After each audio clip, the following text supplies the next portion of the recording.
A date which will live in infamy. Ao bem-estar dos trabalhadores. Você está ouvindo o História FM.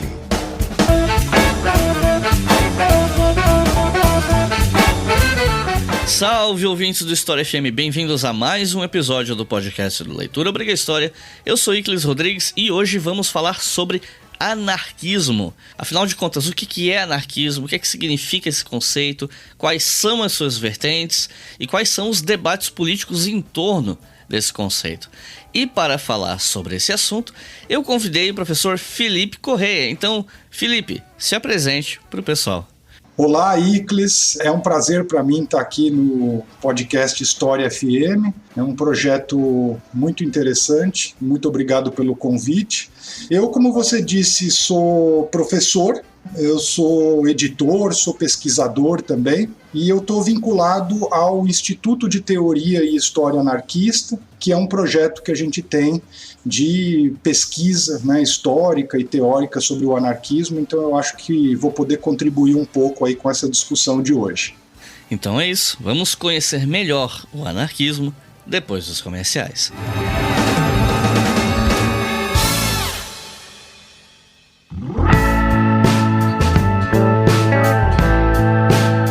Quem está chegando agora aqui no História FM provavelmente não sabe, mas nós temos uma loja na Doppel Store.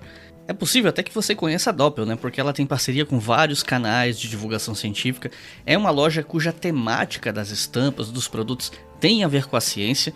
E eu digo sem peso na consciência de que é a maior loja de vestuário com temática científica do Brasil, além de ser uma loja que se preocupa em ajudar os divulgadores científicos, estabelecendo essas parcerias.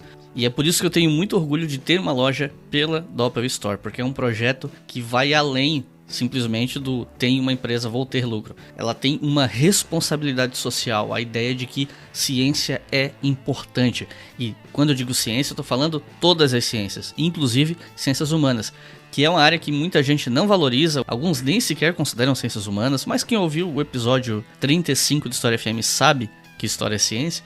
Enfim, como eu disse, nós temos camisetas lá, temos 8 estampas, e a Doppel ela tem uma promoção constante que às vezes muda, às vezes entra uma promoção até melhor no lugar e tal, mas pelo menos nesse momento, se você entrar na Doppel e você colocar 4 produtos de vestuário no carrinho de compras, você ganha desconto e paga 3, então você pode comprar 4 camisetas pagando 3, o que é muito bom, por exemplo, para fazer compra conjunta com seus amigos ou família.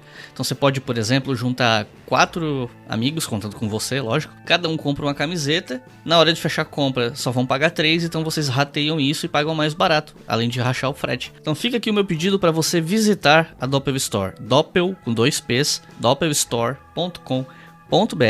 E se vocês entrarem no nosso site leituraobrigahistoria.com e clicar em qualquer post de qualquer episódio recente, lá embaixo no post vai ter um banner da Doppel Store, você clica e você vai direto para nossa loja lá. Dá uma olhada, porque eu tenho certeza que você vai gostar. Se não puder comprar nesse momento, não tem problema, guarda aí o link da loja, porque eventualmente você pode conseguir uma promoção melhor. E eu te garanto, as camisetas têm uma excelente qualidade e vale muito a pena. E logicamente, você está ajudando a esse podcast, esse humilde podcast, se você adquirir as nossas camisetas na Doppel Store. Mas claro, tem muita estampa lá que não é da nossa loja e que vale a pena mesmo assim. Vocês não precisam comprar só da nossa loja, porque tem muita coisa legal na Doppel. E uma outra forma de colaborar com esse podcast, que na verdade é o que sustenta de fato o História FM, e não só o História FM, mas também o Colunas de Hércules e o Estação Brasil, é a nossa campanha no Apoia-se. Com R$2 por mês você já colabora com todos esses podcasts, e com R$5 por mês você pode ouvir os episódios do História FM, do Colunas de Hércules e do Estação Brasil com antecedência. Os nossos colaboradores, por exemplo, estão podendo ouvir esse episódio quase uma semana antes de ele ir ao ar. Então, vale super a pena se você é uma pessoa ansiosa que nem eu. E os nossos novos apoiadores e apoiadoras são Mariana Moraes, Chayane Santos, Eloenay Ferreira, Rafael Rinça, Rui Diamantino, Marcos Barbosa, Werner Guerra, Yasmin Erger Sasso, Otávio Luiz, Rani Maciel e Alessandra Salles. Muito obrigado, pessoal. Vocês aqui mantêm esse podcast no ar. E Se você não pode colaborar conosco, mesmo o valor sendo baixo, porque você está numa situação financeira complicada, o que, dicas de passagem, é bem comum nesse momento de pandemia, não tem problema. Compartilhe o nosso podcast, passa para as pessoas. Você, professor, pega esses episódios, os que são interessantes para você, passa para os teus estudantes, para eles terem um material a mais para estudar sobre um tema que você vai dar aula. Se você é aluno, conversa com seus professores, pergunta se eles sabem da existência do História FM. O seu professor de História no ensino médio, os seus professores no curso de História no ensino superior e até de outros cursos de ciências humanas que tenham disciplinas de História ou que dialoguem com História. Passa adiante que você ajuda bastante o História FM a crescer. E agora chega de papo e vamos para o episódio.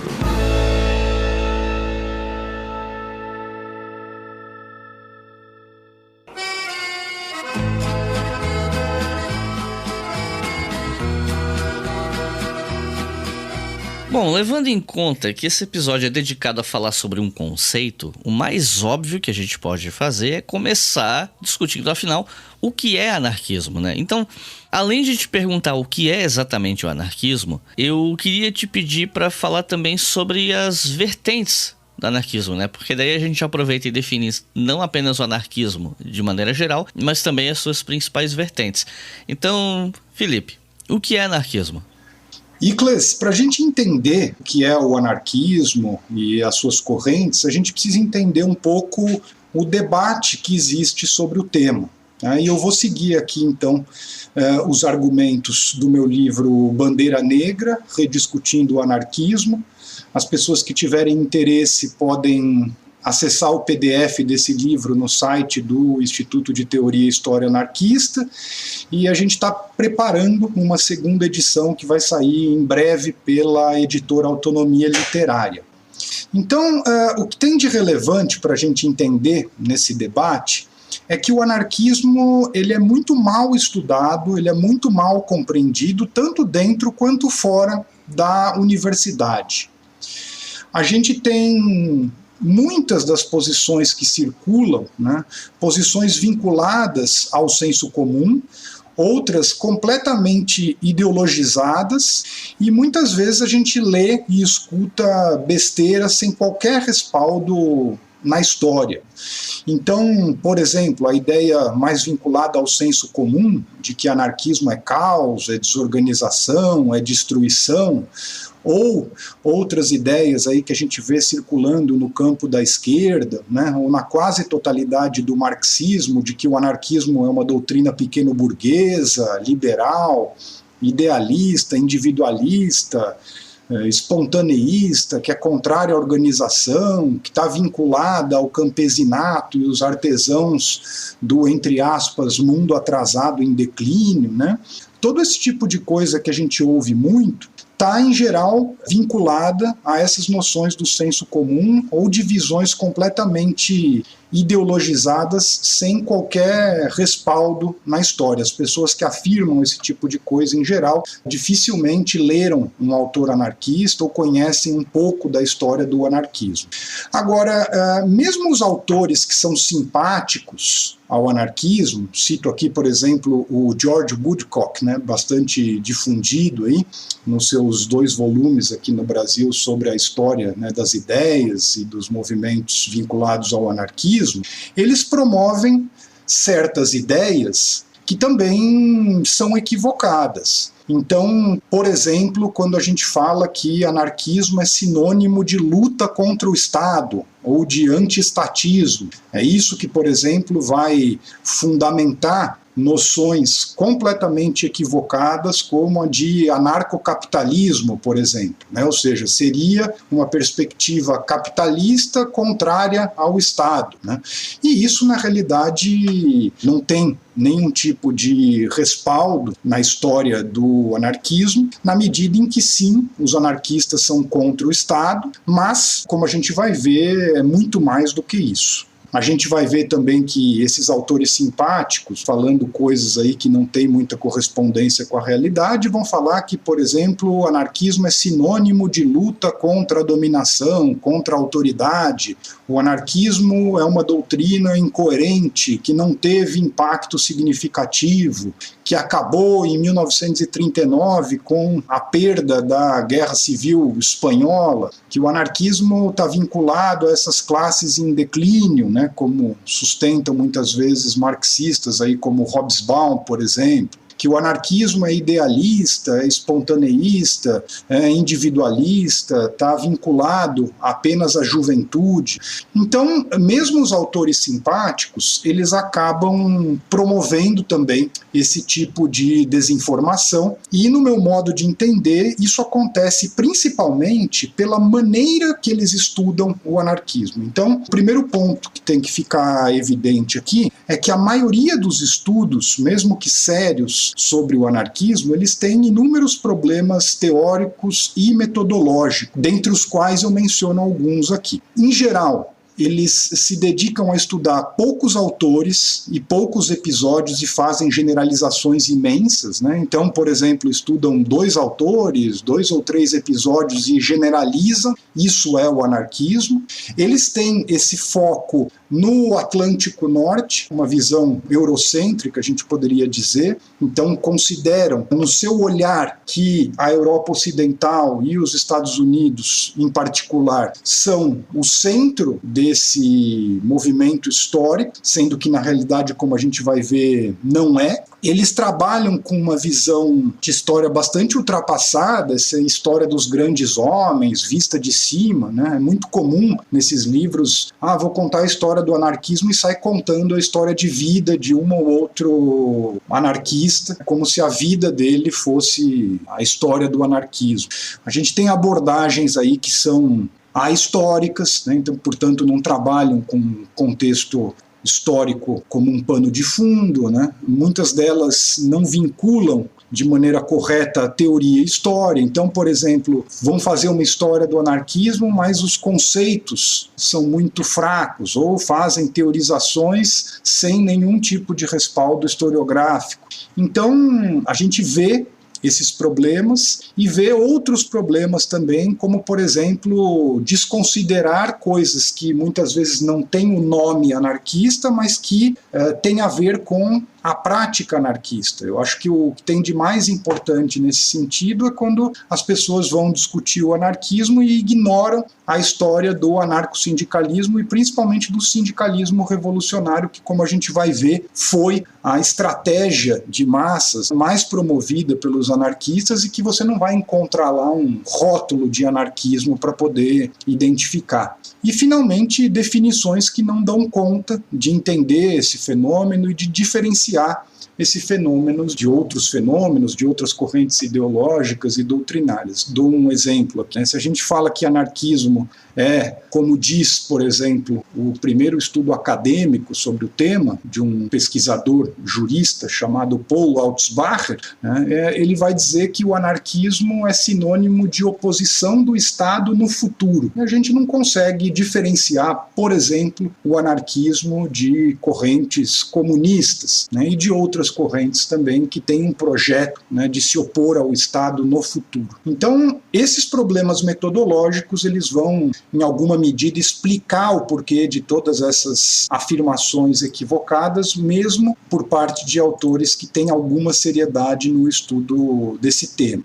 E o que a gente tem feito, quando eu falo a gente aqui, estou falando dos pesquisadores que estão em torno do Instituto de Teoria e História Anarquista, é tentar, entre aspas, começar de novo esse processo, né? Ou seja, vamos começar a entender novamente, vamos começar a observar esses episódios, vamos ler criticamente tudo aquilo que a gente tem, de modo que as nossas produções não sejam simplesmente balanços de estudos já produzidos, que é o que muita gente tem feito, mas, né, redefinir o anarquismo, como eu coloco no título ali do Bandeira Negra, reinterpretar os fenômenos, olhar para outras localidades, para outros tempos, com esse rigor que é distinto, né, do que muito se produziu. Então a gente tem tentado trabalhar com precisão conceitual, com definições e conceitos bem estabelecidos, buscar as continuidades e permanências no longo prazo. Então a gente não pode fazer uma coisa que é muito comum, que é pegar um debate localizado ali, que esquentou muito os anarquistas durante 20 anos e considerar que aquilo ali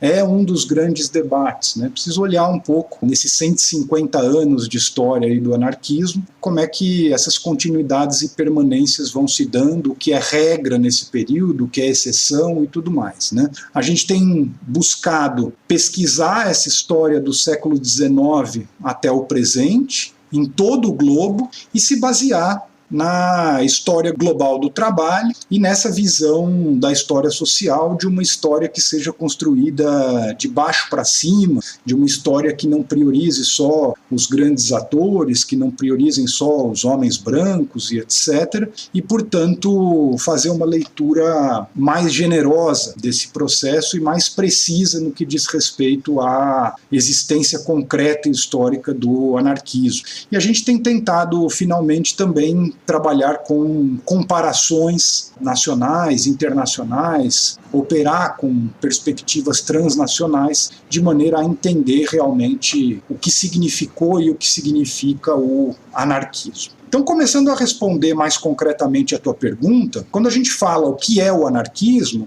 eu poderia dizer que é uma ideologia, né, não no sentido de falsa consciência, mas nesse sentido de um conjunto de pensamento e ação que tem um certo impacto na realidade no intuito de transformá-la, né, uma ideologia, uma doutrina que surge na segunda metade do século XIX, no seio da Associação Internacional dos Trabalhadores, ou como foi chamada depois de Primeira Internacional.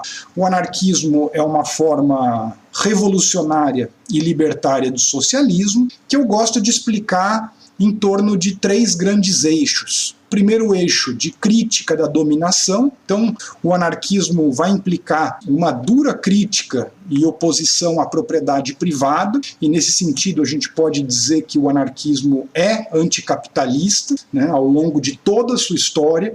O anarquismo critica a dominação política do Estado, portanto, o anarquismo também é antiestatista, e vai fazer uma crítica da dominação religiosa, da educação, mais recentemente da imprensa, e pautar essa crítica tanto na dominação de classe quanto em outras formas de dominação, como imperialismo, dominação de gênero, de raça, etnia e etc. Então esse é o primeiro eixo. Crítica da dominação em todos os níveis, né, de classe e para além da dominação de classe. O segundo eixo é a defesa da autogestão e, portanto, a defesa e da necessidade de socialização da propriedade privada. Então, os anarquistas defendem a socialização da propriedade como outros socialistas, e também que o socialismo se estenda para as outras esferas da sociedade. Então, os anarquistas defendem uma socialização política do poder também, concebendo formas aí de fato democráticas de autogoverno popular, e sustenta ao mesmo tempo a necessidade de uma cultura autogestionária que permeie todo esse processo. E o terceiro eixo, uma estratégia fundamental, que em grandes linhas é defendida por todos os anarquistas, de que o sujeito revolucionário ele deve ser construído e, portanto, ele não está dado a priori pelas estruturas da sociedade, né? Isso rompe um pouco com aquela ideia de que o operário, o fabril, né, seria, ainda que sem saber, o sujeito revolucionário em potencial. E os anarquistas vão entender que todos os trabalhadores, né, sejam eles urbanos ou rurais, assalariados ou não, o campesinato, todas as formas de trabalhadores precarizados e marginalizados têm condição, né, de serem construídos como sujeitos da transformação, e os anarquistas vão defender a transformação dessa capacidade que esses sujeitos têm de incidir na realidade de modo a transformá-lo, para que isso se transforme numa força social concreta e os anarquistas possam contribuir com um processo revolucionário, né, de transformação da realidade, se pautando entrando numa coerência que a gente vai falar um pouco mais adiante entre os meios que adotam e os fins que querem atingir, ou seja, essa coerência estratégica. Então a gente nota uma coerência dos anarquistas em torno desses princípios, que para mim é o que define o anarquismo nesses 150 anos, mas a gente nota também diferenças de ordem estratégica, ou seja, a gente vai ter debates e compreensões distintas a respeito de questões estratégicas e outras, que é o que vai dar base para a formulação das correntes anarquistas. O anarquismo, ele tem uma presença permanente desde o seu início até o presente, entre fluxos e refluxos. A gente costuma falar de ondas, né? Algumas dessas ondas muito fortes, algumas dessas ondas mais fracas, mas a gente nota essa presença permanente em todo o mundo. Então, certamente há uma história do anarquismo importante na Europa e nos Estados Unidos, mas a gente também tem uma história muitíssimo relevante na América Latina, na África, na Ásia, na Oceania e, portanto, nós entendemos o anarquismo como esse fenômeno global, com uma base composta principalmente de trabalhadores urbanos e rurais, mas também com um impacto significativo no campesinato em vários países. O anarquismo, quando a gente analisa, o seu impacto no mundo, ele teve uma influência significativa em 4 revoluções, no México entre 1910 e 1913, na Ucrânia entre 1919 e 1921, no seio da Revolução Russa, na Manchúria entre 1929 e 1932 e na Espanha entre 1936 e 1939, e observando esses 150 anos no mundo todo, a gente pode dizer que em muitos países os anarquistas adquiriram ao longo desse período momentos importantes de se constituir como força hegemônica do movimento operário, em particular nas primeiras décadas do século XX, e eles fizeram isso principalmente por meio do sindicalismo revolucionário. O caso brasileiro, por exemplo, que tem a ver com aquilo que eu falava, de que quando a gente vai olhar qual foi a principal atividade dos anarquistas brasileiros ao longo da Primeira República, a gente vai ter a resposta: eles estavam construindo o sindicalismo revolucionário no país, e que era algo que depois eu vou falar um pouco, que não tinha o rótulo de anarquista, e portanto, quando a gente esquece o sindicalismo revolucionário, esse vetor social dos anarquistas, essa estratégia de massas, a gente acaba amputando, por exemplo, no caso brasileiro, e isso é comum em outros países, a gente acaba amputando o anarquismo da sua principal estratégia. O anarquismo teve uma força relevante em outras épocas, inclusive no mundo contemporâneo, e depois falo um pouco disso também. Bom, quando a gente fala sobre vertentes e correntes do anarquismo, é uma discussão muito parecida com a discussão sobre o próprio anarquismo, ou seja, a gente lê e a gente escuta falar de muitas correntes. Então a gente ouve sobre anarcocomunismo, anarcossindicalismo, anarcoindividualismo e também anarquismo pacifista, coletivista, feminista, mutualista, camponês, terrorista, primitivista e uma série de outros adjetivos aí que vão servir para criar essas correntes do anarquismo. E a gente encontra também inúmeros problemas nessas classificações. Então, muita coisa que nunca fez parte da tradição anarquista, que não faz parte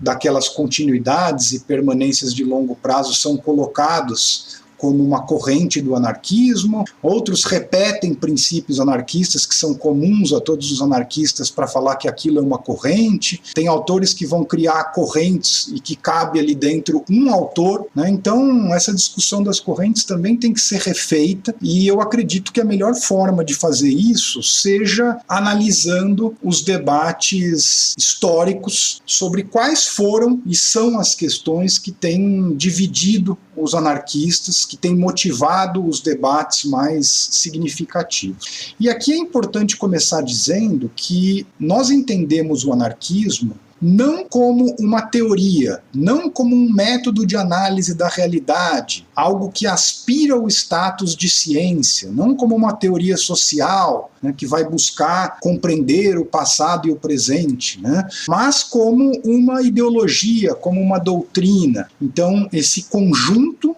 de pensamento e ação, esse conjunto de alguns teóricos que estavam refletindo criticamente com toda uma prática transformadora de movimentos populares que se constituíram a partir da segunda metade do século XIX, e isso vai dar corpo, né, a isso que a gente está chamando de ideologia anarquista, obviamente não no sentido marxiano, né, de falsa consciência, mas nesse sentido explicado de conjunto de pensamento e ação, algo que, no caso do anarquismo, foi elaborado por um conjunto de teóricos e um movimento popular concreto, né, que intervia na realidade com vistas a transformar. E quando a gente mapeia esses debates, a gente vai entender que, dentro daqueles 3 eixos que eu falei anteriormente, de crítica à dominação, de defesa da autogestão e da estratégia fundamental, no primeiro eixo praticamente não há debates importantes, né? Em geral, há uma certa concordância em relação a essa crítica que os anarquistas estabelecem da dominação de classe e de outras formas de dominação que acontecem em todos os níveis da sociedade. Na defesa da autogestão, a gente nota alguns debates importantes, alguns de ordem econômica, né? Então a gente vai notar, por exemplo, um debate sobre se deveria haver uma planificação democrática da economia ou se haveria possibilidade de formas de mercados autogestionários. A gente vai ter um debate muito importante ali na Europa, final do século XIX,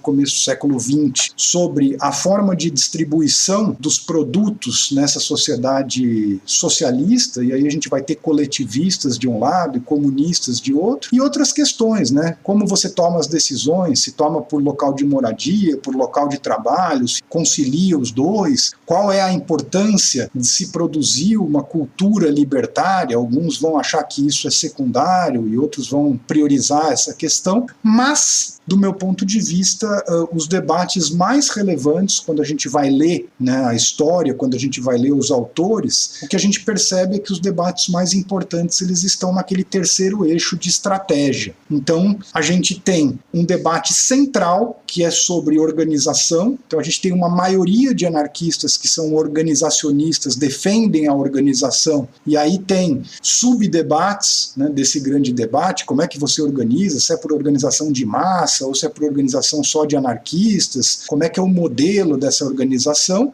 e uma minoria, mas que teve e tem uma representação muito importante no anarquismo, que são contrários à organização e, portanto, anti-organizacionistas. Esse é o primeiro debate relevante. O segundo, sobre as reformas, ou seja, uma maioria que entendia que era possível fazer as lutas imediatas por reformas e conciliar isso com um projeto revolucionário, e uma minoria que se opunha a essas lutas de curto prazo, argumentando que elas só ajustavam o sistema capitalista e a sociedade de dominação, de modo que era revolução ou nada, digamos assim, né? Mas também posições significativas aí nesse campo, apesar de minoritárias. E um terceiro debate sobre a violência, em geral, né? A imensa maioria dos anarquistas entendiam que algum grau de violência seria necessário num processo de transformação dessas proporções, mas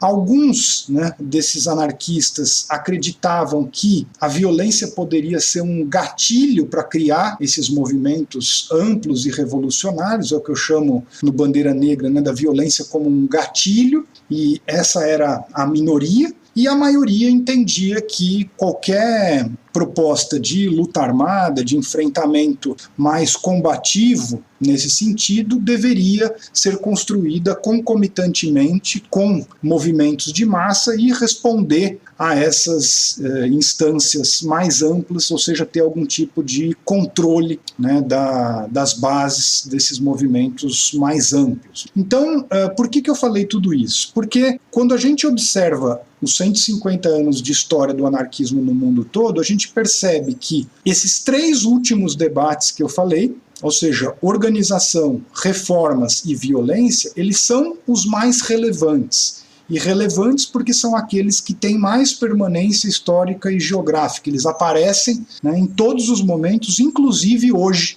quando a gente vai analisar o anarquismo contemporâneo, por exemplo. E mais do que isso, esses 3 debates, eles não só aparecem constantemente, como, em geral, eles aparecem vinculados. Quem defende organização, defende a conciliação de reformas com revolução e defende essa violência que se constrói concomitantemente aos movimentos populares e de massa.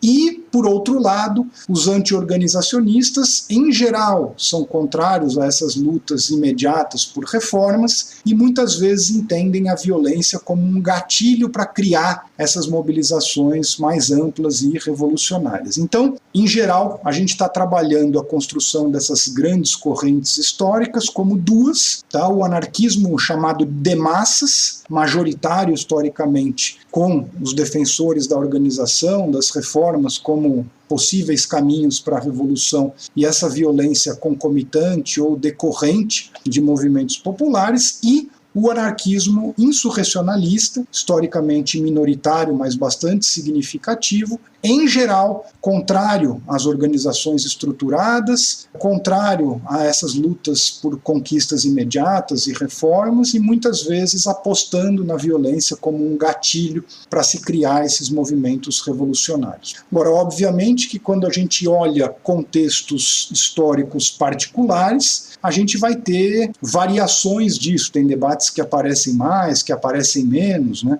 Costumo dizer que quando a gente analisa o Brasil da Primeira República, o debate mais importante aqui desses 3 foi o debate sobre organização. Então a gente pode dizer que o Brasil da Primeira República teve, né, dentre as suas principais expressões, o anarquismo organizacionista e o anarquismo anti-organizacionista, e os outros debates foram se dando dentro dessa chave aí do debate organizacional.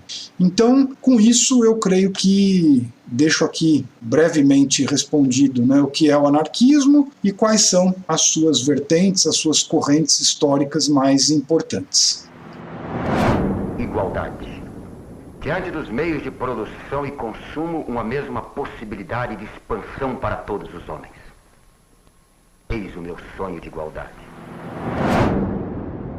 Quando eu li sobre anarquismo já há alguns anos, faz tempo que eu não leio a respeito, ficou bem evidente para mim que o anarquismo ele tem uma característica de rejeição de toda a autoridade estrutural mais centralizada, por assim dizer, né? Não só o Estado. Então, você acha material falando sobre como o anarquismo rejeita o capitalismo, a propriedade privada dos meios de produção, as religiões, supostas obrigações sociais de se fazer parte de determinados grupos, legislações, enfim, qualquer forma de autoridade é mais centralizada em benefício de uma comunidade onde as decisões são tomadas coletivamente. Só que eu também já vi algumas pessoas argumentando que essa visão ela é um pouco questionável porque haveriam experiências ou vertentes do anarquismo que não necessariamente rejeitam todas as autoridades. Então, teve gente que me falou assim, olha, mas existe uma perspectiva anarquista que é tolerante, que aceita a religião, por exemplo. Então, já que eu não me aprofundei nesse assunto, eu queria te pedir para você explicar um pouco melhor para a gente se isso procede. Afinal de contas, existem perspectivas anarquistas que dialogam com certos tipos de autoridade e rejeitam outras? Ou isso é uma interpretação equivocada? Então, é uma pergunta muito interessante, Icles, porque o grande problema nessa discussão, e que permeia grande parte dessa discussão de teoria política, né, é como é que a gente entende cada um desses conceitos. E aqui, o conceito de autoridade, né, como vários outros aí que a gente tem na teoria política, ele é um conceito polissêmico, ele tem vários significados. né? Então, tem até um texto clássico do Bakunin lá que está discutindo a autoridade, ele fala que uma coisa é a autoridade no sentido de uma relação de dominação e uma outra coisa é a autoridade do sapateiro, né? Ele vai falar, né, para consertar minhas botas, certamente eu vou recorrer a essa autoridade do sapateiro, né?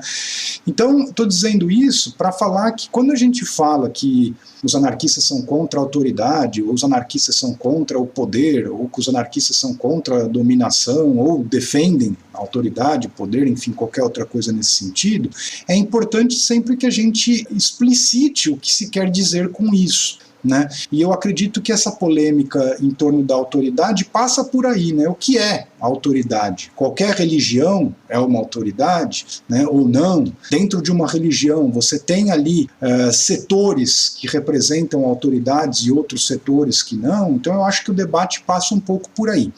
E na minha visão, eu acho que a melhor maneira de compreender essa discussão que vários clássicos vão trabalhar, né, dessa contradição entre autoridade e liberdade, é de entender o conceito de autoridade como sinônimo de dominação. Eu gosto de traduzir esse debate histórico entre autoridade e liberdade, para não ficar uma coisa muito filosófica, para não ficar uma coisa muito abstrata, que às vezes cai no nível individual também, como uma contradição entre dominação e autogestão. São conceitos que eu acho que dão esse caráter mais relacional, mais social para a discussão, né? Então, a gente poderia dizer, quando os anarquistas estão discutindo, estão se posicionando contra a autoridade, que eles estão fazendo essa crítica da dominação, né? E o que é, então, a dominação? A dominação a gente pode definir em grandes linhas como uma relação social hierárquica, tá, em que há um em cima e um embaixo, né, e que resulta de um enfrentamento de forças sociais que ocorre em todas as esferas, em todas as partes da sociedade. Então a dominação ela pode acontecer na economia, na política, né, ela pode acontecer em relações nacionais, em relação entre homens e mulheres, ela pode envolver também questões étnico-raciais e etc. E eu definiria a dominação como uma forma ou um tipo de relação de poder que vai se caracterizar por uma pessoa ou algumas pessoas se impondo sobre outra ou sobre outras, estabelecendo uma hierarquia durável e decidindo aquilo que diz respeito ao conjunto, usufruindo de certos privilégios, né? Então, quando a gente fala de dominação, em geral a gente tem essa noção de que é uma maioria se impondo sobre uma maioria, do ponto de vista social, estabelecendo essa hierarquia durável e a minoria tomando decisões que dizem respeito ao conjunto todo das pessoas e usufruindo de certos privilégios. Isso envolve, obviamente, o controle da força desses que são subjugados, apropriação dos frutos do seu trabalho, relações de mando e obediência, violência, repressão, alienação e uma série de outros aspectos aí que vão estar presentes nessas relações. Na sociedade, como eu dizia, de maneira geral, a gente pode pensar numa minoria que conseguiu mobilizar maior força social e se impôs a essa maioria desprivilegiada, né, com menor força social para se impor no conflito, para benefício dessa minoria privilegiada em detrimento dessa maioria desprivilegiada, né?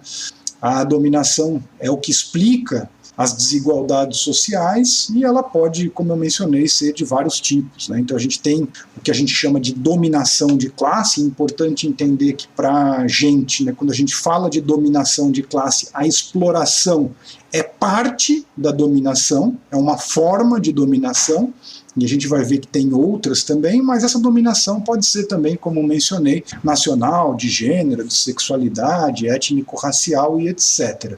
Então, o que a gente pode dizer é que todos os anarquistas se opõem à dominação de classe em particular e à dominação em geral, e o anarquismo é, portanto, anticapitalista, antiestatista, antiimperialista, antirracista, antipatriarcal, e a discussão toda, quando a gente falar nisso que você coloca, que tipo de autoridade é mais ou menos aceitável e etc., está dentro dessa noção, né? Então, uma coisa, por exemplo, é eu falar em Igreja Católica e Igreja Evangélica no Brasil. Uma coisa é eu entender dentro dessas religiões quais são os seus setores dominantes. Outra coisa é eu, por exemplo, me referir às religiões de matriz africana.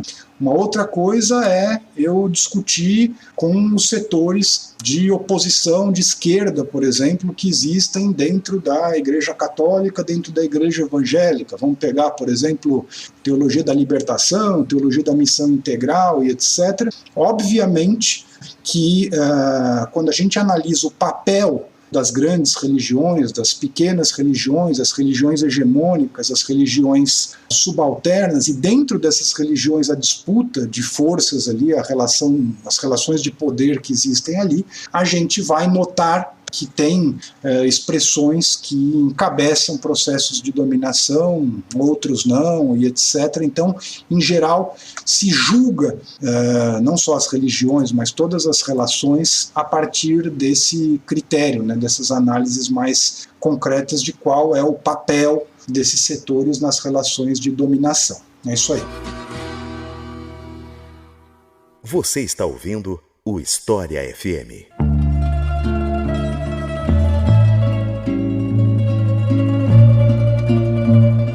Bom, agora a gente falou bastante sobre definição e etc. Eu queria conversar um pouco mais sobre a parte histórica do anarquismo, né? De onde é que estão as raízes históricas do anarquismo, mesmo antes dele se consolidar como uma ideologia mais coesa e tal.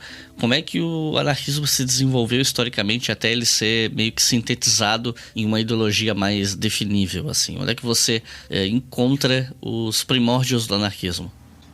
Então, Icles, eu tenho uma interpretação de que quando a gente analisa a história como um todo, a gente pode notar inúmeras lutas e inúmeros pensadores que, em alguma medida, se contrapuseram às várias formas de dominação do seu tempo, e algumas dessas lutas, algumas dessas pessoas manifestaram traços que eu gosto de chamar de libertários em sentido amplo. E aqui tem um parêntese importante, eu procuro trabalhar com essa distinção entre o que é libertário, e aí eu trabalho a noção, o conceito de libertário como algo ahistórico, ou seja, a gente consegue encontrar expressões libertárias ao longo de toda a história. Então, quando a gente vai analisar, né, a história e a trajetória de vários personagens históricos, várias lutas populares, a gente consegue enxergar esses traços libertários, e grande parte do que vão fazer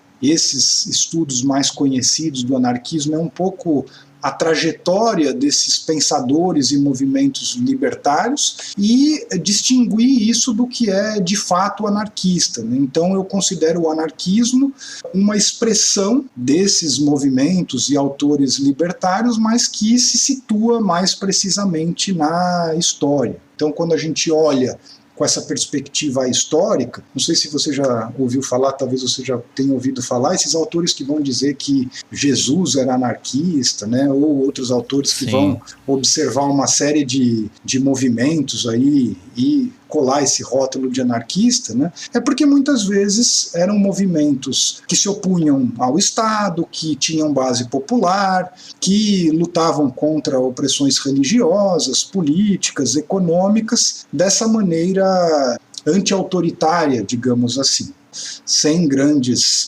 opressões, com relações mais igualitárias entre os membros e etc. Então eu acredito que sim, a gente encontra inúmeros exemplos ao longo da história, mas quando a gente utiliza critérios históricos, a gente sim tem um contexto, tá? E esse é o contexto do surgimento do capitalismo e o seu processo de globalização, que se dá ali na construção do que se chamou o mundo moderno, o fortalecimento do Estado moderno, né, com a ascensão da burguesia e a luta contra o Estado absolutista e a conformação aí do Estado liberal burguês, os processos de imigração e tecnologias e a promoção do racionalismo e dos valores modernos que estão ligados ali a esse momento, né? Então, eu entendo que o pano de fundo de surgimento do anarquismo tem a ver com esse processo de fortalecimento e generalização global do capitalismo, que tem a ver com trabalho desumano, jornadas extenuantes, péssimas condições de trabalho, isso oferece bases para a formulação de certas noções anticapitalistas, socialistas. A brutalidade da repressão e da intervenção expansionista do Estado vai motivar essas noções antiestatistas. O crescimento dessas formas racionais, dos valores modernos, né, vão subsidiar, em certa medida, essas análises críticas da realidade, os objetivos revolucionários, socialistas. Isso vai contribuir com maior alfabetização e, consequentemente, com possibilidade de investir nesse campo de propaganda e outras coisas. Os fluxos migratórios, a comunicação e os transportes vão permitir conexão de militantes, tanto presencial quanto por correio, e essa prática internacionalista que vai se construindo, e também as experiências de muitas lutas que vão acontecendo e o aprendizado dessas lutas, né? Então, é no seio dessas lutas que vai havendo um certo aprendizado coletivo da ineficácia das alianças com as classes dominantes, as frustrações com expressões aí como mutualismo, blanquismo e etc.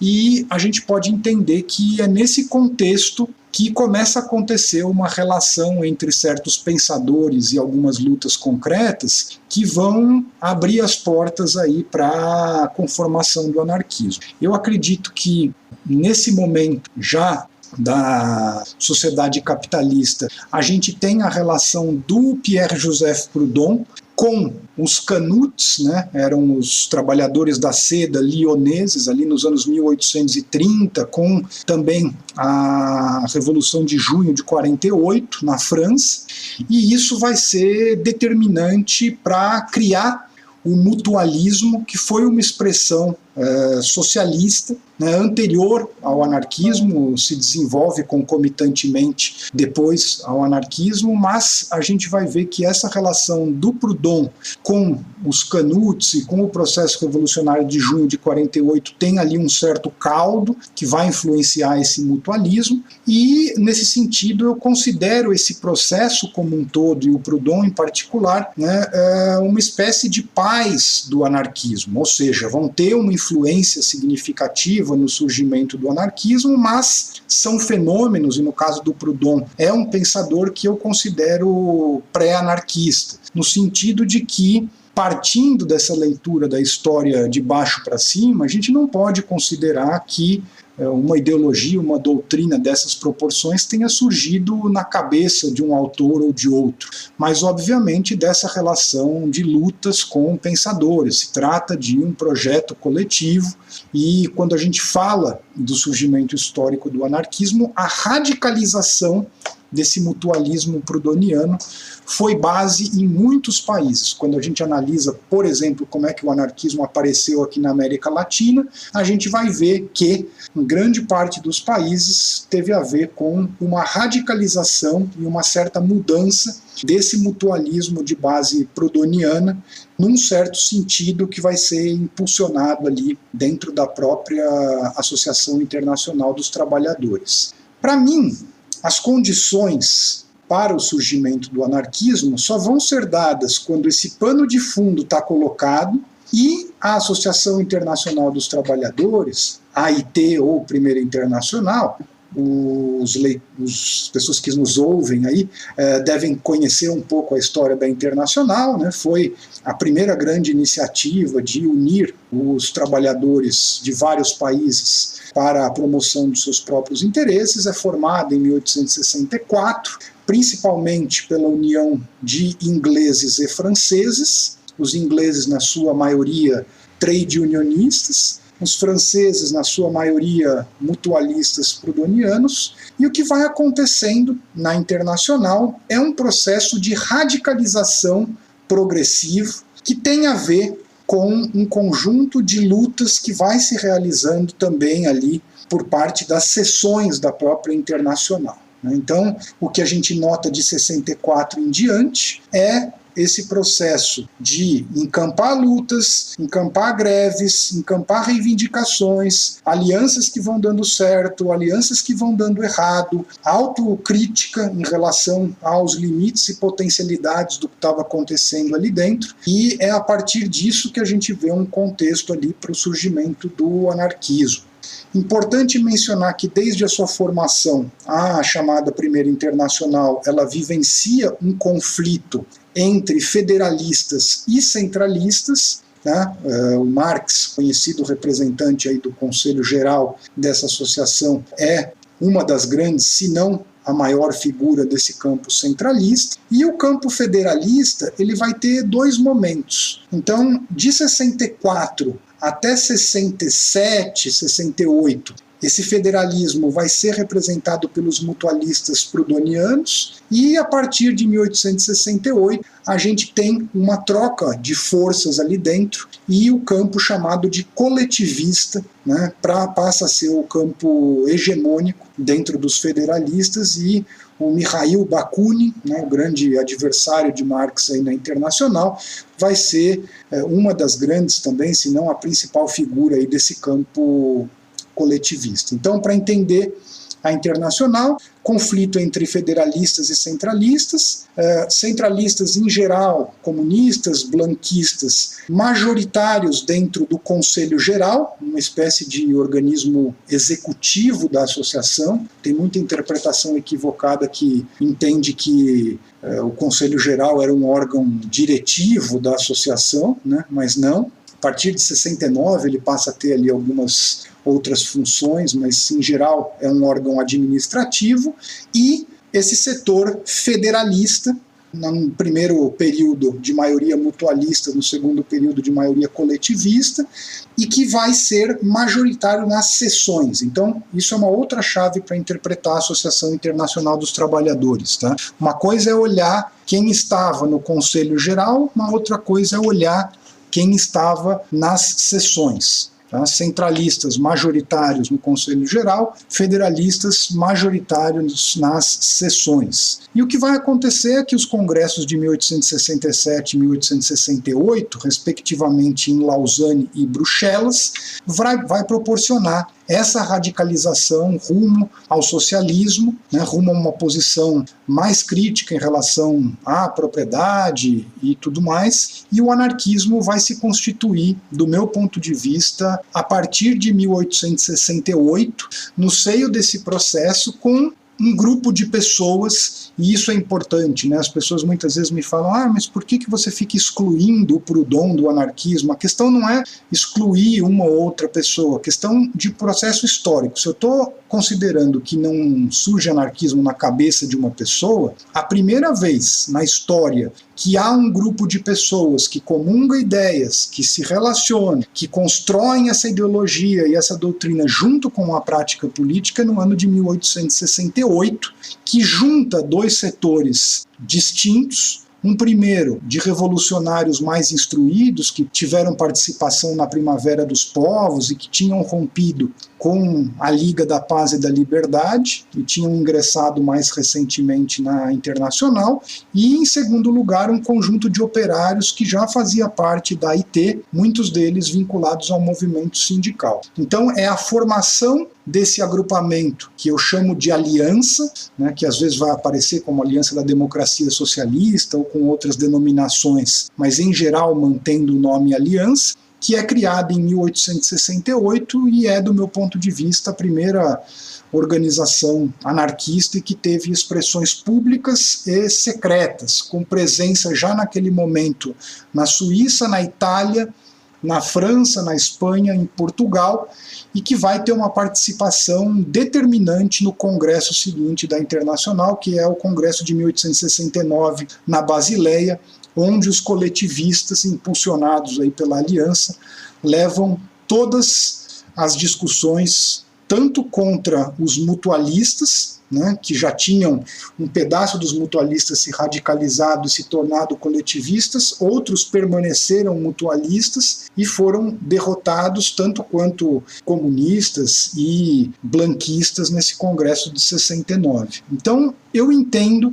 que o anarquismo se constitui esse primeiro marco de 1868, mas tem ali um intervalo de mais ou menos 20 anos. Eu trabalho com 1868 a 1886, tá, que é o processo de construção, de fato, do anarquismo. A gente tem ali do fim dos anos 1860 até o começo dos anos 1870, o anarquismo sendo criado no México, na Espanha, na França, na Suíça, em Portugal, na Itália, no Uruguai, e entre o fim dos anos 1870 e início dos 1880, Argentina, Egito, Cuba e Estados Unidos. Então, nesses menos de 20 anos, o anarquismo se constrói e vai ter presença na Europa, na América do Norte, na América Latina e no norte da África. E a gente identifica aí dois grandes modelos. Esse modelo aliancista, que a gente poderia chamar hoje de dualismo organizacional, a ideia de construir paralelamente uma organização anarquista e um movimento popular, né, com esse caráter reivindicativo e transformador ao mesmo tempo, é o modelo minoritário, e o modelo que se difunde mais é esse modelo sindicalista revolucionário e anarco-sindicalista, que é da organização pelo nível de massas, sem necessariamente a existência de uma organização anarquista. Então, para mim, é aí que está a constituição do anarquismo, nesse quadro contextual aí de surgimento e desenvolvimento da modernidade, capitalismo, Estado moderno e todas as implicações, e a internacional, por meio dos seus debates, das suas lutas, né? A gente teve greves importantíssimas ali na Bélgica, na Suíça acontecendo, que vão ter uma importância na radicalização de parte significativa desses militantes, e é esse contexto que vai proporcionar o surgimento do anarquismo, não como obra da cabeça, né, de uma pessoa, como eu disse, mas como esse movimento coletivo de pessoas comungando ideias, se relacionando e promovendo práticas políticas correlatas. É isso aí. Primeiro, facilitar aos indivíduos os meios necessários para o seu livre desdobramento. Terras, máquinas, alimentos e bibliotecas. E depois deixar que ele se desenvolva na medida de suas energias. A próxima pergunta eu acho que conecta bem com a resposta da pergunta anterior, que é sobre os principais nomes, os principais teóricos do anarquismo, né? Então, de certa maneira, um pouco disso foi contemplado, né? Um pouco dessas ideias e tal, desses teóricos foi contemplado nas respostas anteriores, mas eu acho que vale a pena fazer essa pergunta para a gente poder completar um pouco, trazer alguns nomes que não foram citados e tal. Então, Felipe, que intelectuais do anarquismo você gostaria de citar para quem está ouvindo, para quem está tendo contato com isso pela primeira vez, como principais nomes do anarquismo em termos de desenvolvimento da teoria anarquista, né? Quem você gostaria de citar? Então, Icles, eu acho que tem contribuições importantes aí, né? Queria falar um pouquinho mais do Proudhon, que, como eu mencionei, né, é um tipo de pai aí, bastante influente no mutualismo e no anarquismo, mas, como eu disse também, o anarquismo também é uma forma de radicalização do mutualismo, né? Bakunin e outros vão colocar isso, né? Que Bakunin identificava suas ideias como a radicalização do pensamento proudhoniano levado às suas últimas consequências, né? Então, o Proudhon, do meu ponto de vista, ele sem dúvida tem uma importância, ele tem coisas muito interessantes, né, nas suas obras, e eu acho que vários desses aspectos do pensamento dele dialogam, né, e são possíveis de dialogar com o anarquismo, alguns outros menos, né, tanto é que os proudhonianos, ao longo da história, eles vão se dividindo, né? Então, a gente tem esses proudhonianos que se radicalizam, né, e muitos deles vão engrossar aí o campo anarquista, mas a gente tem proudhonianos reformistas, a gente tem inclusive proudhonianos conservadores, né? Então, o pensamento do Proudhon, do meu ponto de vista, expressa tudo isso na realidade. Então, sim, tem conceitos, discussões, ideias, né, muito afins com aquilo que propõe o anarquismo e tem um diálogo aí muito possível nesses campos, mas também tem muita coisa que complica um pouco esse diálogo, né? Então, por exemplo, Proudhon defendia essa prioridade nas cooperativas como forma de luta. Isso, em geral, né, não é uma posição comum, muito hegemônica dentro do anarquismo, né? Sim, houve e há a ideia de promover cooperativas, mas nunca isso sendo colocado como o cerne, né, da estratégia. Essa ideia dele de uma apropriação progressiva da economia, que inclusive evitaria transformações mais violentas ou combativas aí do ponto de vista da promoção do socialismo, certas ambiguidades dele, não só com essa questão da violência do processo revolucionário, mas também do Estado, e aquilo que eu acho que é a posição mais complicada dele sobre a mulher. Posições assim definitivamente misóginas e, mesmo tomando em conta o contexto que ele vivia ali, bem reacionárias, a gente poderia dizer, nesse respeito. Então, eu acredito que sim, é possível incorporar algumas questões do Proudhon, mas a gente deve ler o Proudhon com esse cuidado. Sobre os anarquistas de fato, quando a gente fala os anarquistas mais importantes, eu citaria dois, tá? O Mikhail Bakunin e o Piotr Kropotkin. Bakunin, eu indico aqui para as pessoas que tiverem interesse, meu último livro importante aí, Liberdade ou Morte, Teoria e Prática de Mikhail Bakunin, publicado pela Faísca e pelo Instituto de Teoria e História Anarquista, faz aí um balanço da vida e da obra dele, e ele teve um papel central nesse primeiro momento, a partir de 1868 até o final da sua vida, 1876, nessa conformação internacional do anarquismo ali na Europa. E o Kropotkin, que sem dúvida foi o anarquista mais lido no mundo, os seus escritos tiveram penetração assim, nas mais diferentes regiões do mundo, e foi sem dúvida o autor que inspirou e continua inspirando a maioria das iniciativas no mundo. Tá? Então, se tivesse que citar dois pais, digamos assim, eu citaria Bakunin e Kropotkin, né? Mas, quando a gente fala em teoria e prática, né, a gente pode citar várias lideranças, né? Então, fiz aqui só uma pequena lista, digamos assim, de alguns nomes que eu acho que são importantes, tanto do ponto de vista teórico quanto prático, quando a gente fala de anarquismo, né? Então, o Nestor Makhno, por exemplo, Shin Chai-ho, a Lucy Parsons, o Enrico Malatesta, Monty Myler, Élisée Reclus, Kano Sugaku, Ricardo Flores Magón, Ida Metz, Tibed, Luigi Galeani, Badin, Emma Goldman, Neno Vasco, James Guillaume, Mikhail Gerdzikov, Juan Carlos Mechoso, Isaac Puente, Rizen, Osuji Sakai, Francisco Ferreri Guardia, enfim, né, a gente poderia fazer uma lista enorme de personagens que, nesses 150 anos no mundo todo, tiveram uma relevância para a produção teórica, para a produção prática. Essa lista vai longe. Então, poderíamos citar o Ravachol, Kim Joagin, Helena Quinteiros, Rudolf Rocker, Ji Hui, Archinov, Alexander Berkman, Carlo Cafiero, Pierre Monati, Shifu, Amenedo Noah, enfim, né, uma lista grande. No Brasil, algumas figuras importantes: José Oiticica, Domingos Passos, Malvina Tavares, Esperitina Martins, Edgar Lowenro, Elvira Boni, Maria Lacerda de Moura, Ideal Pérez, figuras aí que são importantes para a nossa história, né?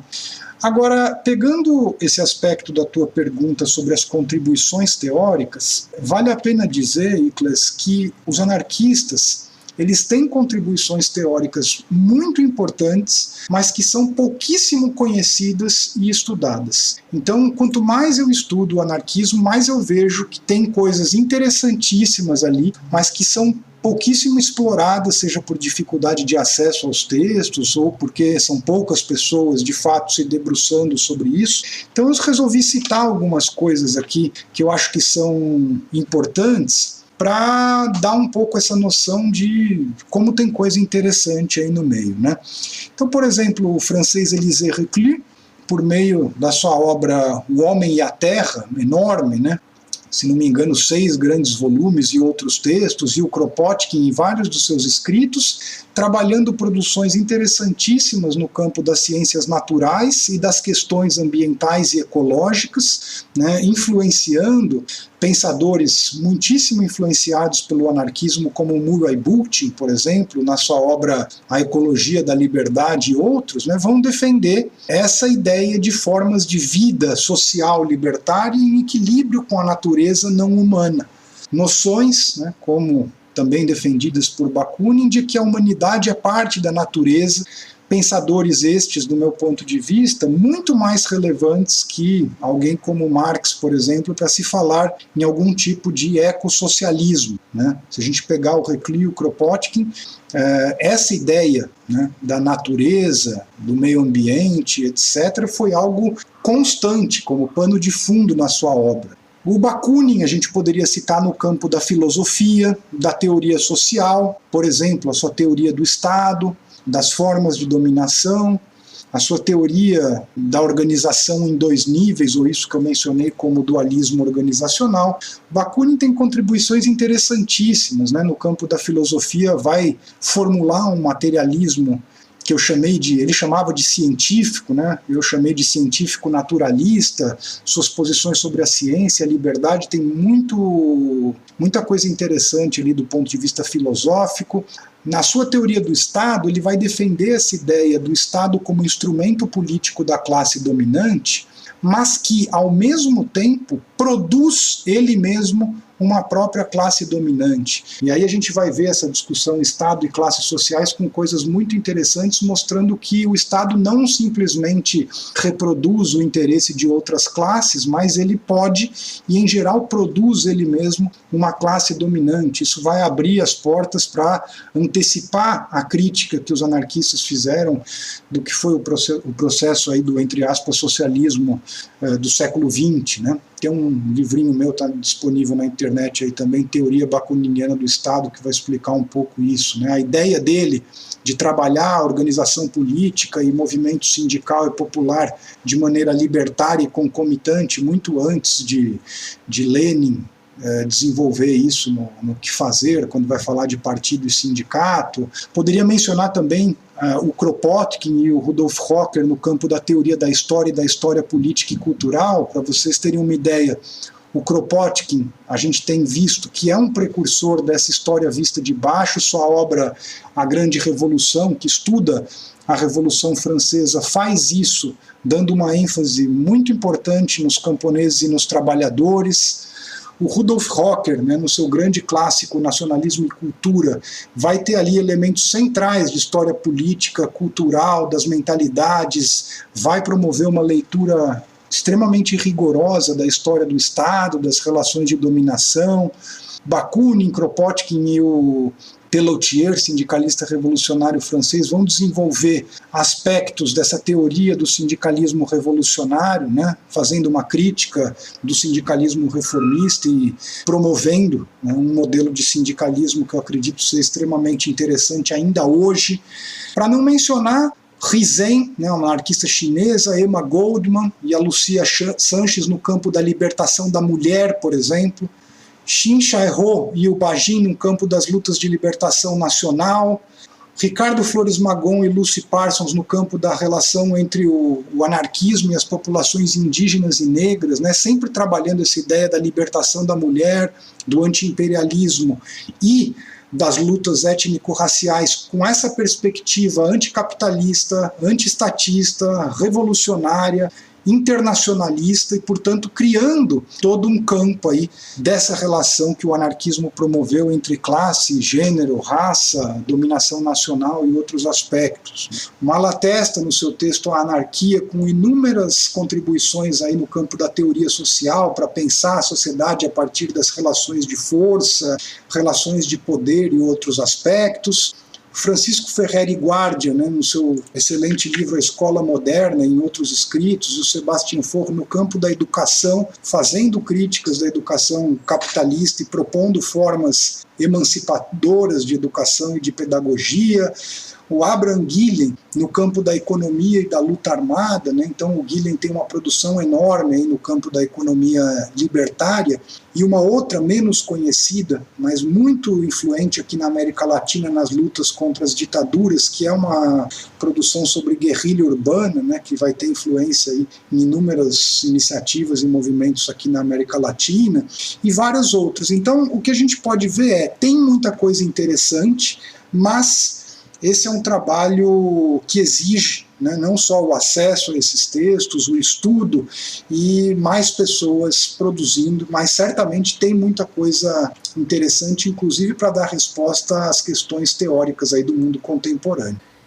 E embora você já tenha mencionado algumas no bloco anterior, eu queria pedir para você desenvolver melhor a questão das experiências anarquistas do século XX e, se quiser estender século XXI também, para explicar melhor como é que elas funcionaram, o que é que deu certo, o que é que não deu, enfim, o que você teria a falar sobre as experiências anarquistas das últimas décadas e quais foram exatamente, quais que você considera que de fato podem ser tratados como experiências anarquistas?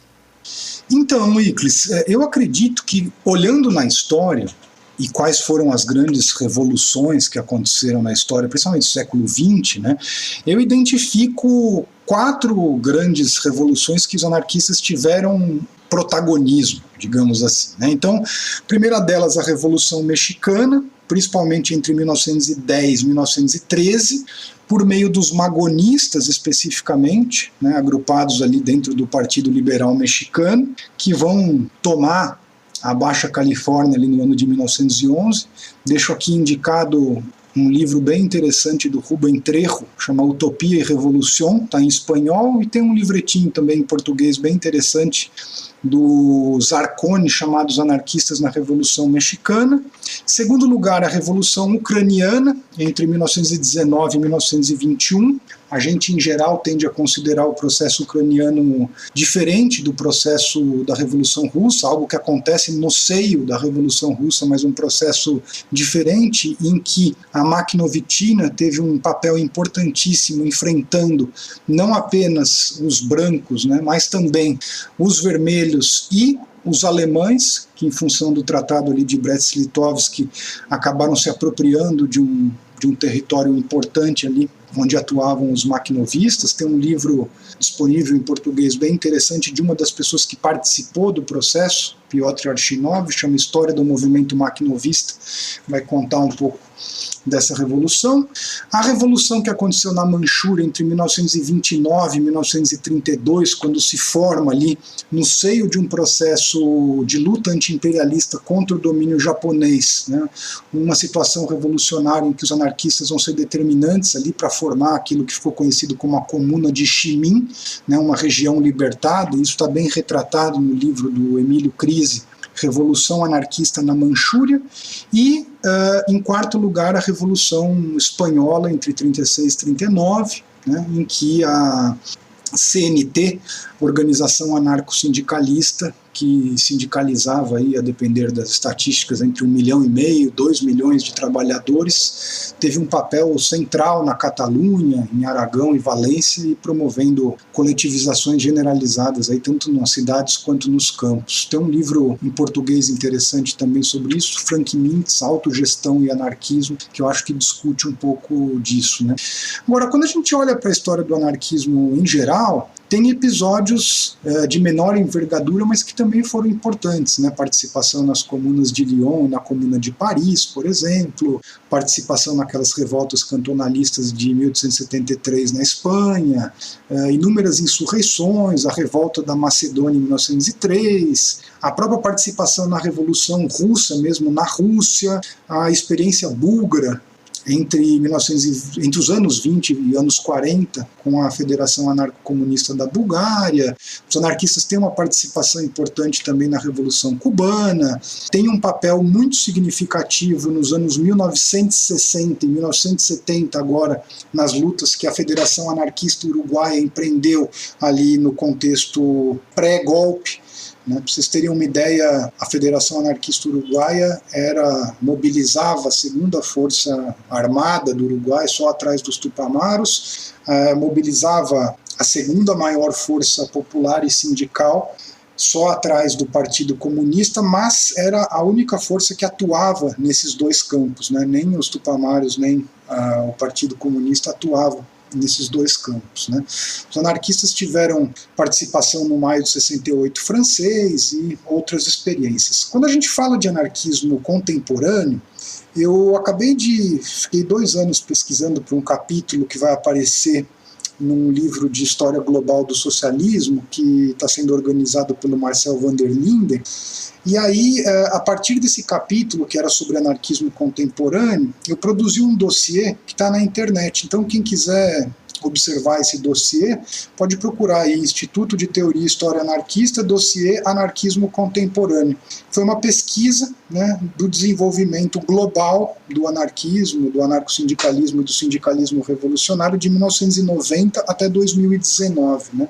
E o que a gente pode observar em linhas gerais é que, a partir desse contexto aí do final dos anos 80, começo dos anos 90, existe um ressurgir do anarquismo no mundo. Isso principalmente porque, com o final ali da chamada União Soviética, o final, né, a queda do Muro de Berlim, a desestruturação desse chamado socialismo do século XX, essa disputa que estava colocada entre um liberalismo capitalista vinculado aos Estados Unidos e esse socialismo de Estado vinculado à União Soviética se modifica e abre espaço para outras forças que vinham sendo marginalizados, né? Então o anarquismo se fortalece bastante, principalmente nos Estados Unidos, América do Sul, aqui Brasil, Uruguai, Argentina, Chile principalmente, na Europa Ocidental e também na Austrália, né? O diagnóstico que eu chego depois desses 2 anos de pesquisa é que o anarquismo vem crescendo significativamente nesse período, se torna uma força política existente, obviamente minoritária, mas já com um papel bastante significativo em inúmeras lutas, em inúmeros movimentos, ou seja, é uma força política da esquerda revolucionária com presença em diversas iniciativas e protagonismo em alguns movimentos, em algumas circunstâncias, né? Eu identifiquei a influência dos anarquistas e a importância das suas redes, das suas organizações, seu papel em movimentos mais amplos, como o chamado aí movimento antiglobalização, iniciativas como a rede Indimídia no mundo, aqui no Brasil, à época, Centro de Mídia Independente, iniciativas como Antifa, Cruz Negra Anarquista e Black Bloc, né, que tem expressões aí em vários países, várias regiões do mundo, no campo da pesquisa, na subcultura urbana, aí, vinculado a expressões musicais ou de esporte, etc. E identifiquei um conjunto aí de exemplos mais localizados de onde está a força, né? Então, eu considero que tem uma força na Europa importante. Para vocês terem uma ideia, a CGT, né, Confederação Geral do Trabalho, francesa, espanhola, ela tem, por exemplo, 100 mil membros atualmente, né, representa alguns milhões de trabalhadores ali pelo sistema de funcionamento da Espanha. A gente teve um conjunto de mobilizações na Espanha, na França e na Itália, que nesse período foram importantes e tiveram participação dos anarquistas. Iniciativas como a Revolta de 2008 e o movimento contra a austeridade entre 2010 e 2012 na Grécia. Nos Estados Unidos, a gente poderia citar o sindicalismo dos Industrial Workers of the World, né, a organização clássica aí do início do século XX, sindicalizando presos pela primeira vez, sindicalizando trabalhadores de fast food, e episódios como a Rebelião de Outubro, em 2007, e o conhecido Occupy Wall Street, né, assumidamente com a maioria da sua liderança anarquista e com influência enorme do anarquismo. Na América Latina, o que a gente tem chamado do especificismo anarquista e seus vários trabalhos aí com inúmeros movimentos sociais, papel no Argentinaço de 2001, nos movimentos piqueteiros na Argentina, no Chile com a revolta dos estudantes, ali chamada de Revolta dos Pinguins em 2006, as revoltas de 2019, no México a chamada Comuna de Oaxaca em 2006, no Brasil uma participação significativa nas chamadas Jornadas de Junho de 2013 e outras expressões menos conhecidas, né? Então, sindicalismo revolucionário e anarcossindicalismo durante os anos 90 com organizações numerosas na Nigéria, em Serra Leoa, na África, os anarquistas plataformistas na África do Sul, o papel que os anarquistas tiveram na Primavera Árabe e os impactos que isso teve no Egito e na Tunísia, a influência que os anarquistas tiveram e a participação que tem na chamada Revolução de Rojava, que acontece ali no norte da Síria, talvez a maior experiência revolucionária que ocorre nesse momento, com questões muito interessantes e participação ativa de anarquistas, e outras iniciativas ali, Sudeste Asiático, Oceania, Oriente Médio e outras coisas que vêm aparecendo, né? Do meu ponto de vista também, coisas muito interessantes aí no campo de recuperação da história, presença em universidades, construção de redes, revistas, produções teóricas e coisas que vêm crescendo devagarzinho e ganhando um certo espaço, né? Então eu caracterizaria o anarquismo contemporâneo como essa minoria influente, essa força que existe, né, dentro da esquerda revolucionária global e que tem ganhado um certo espaço.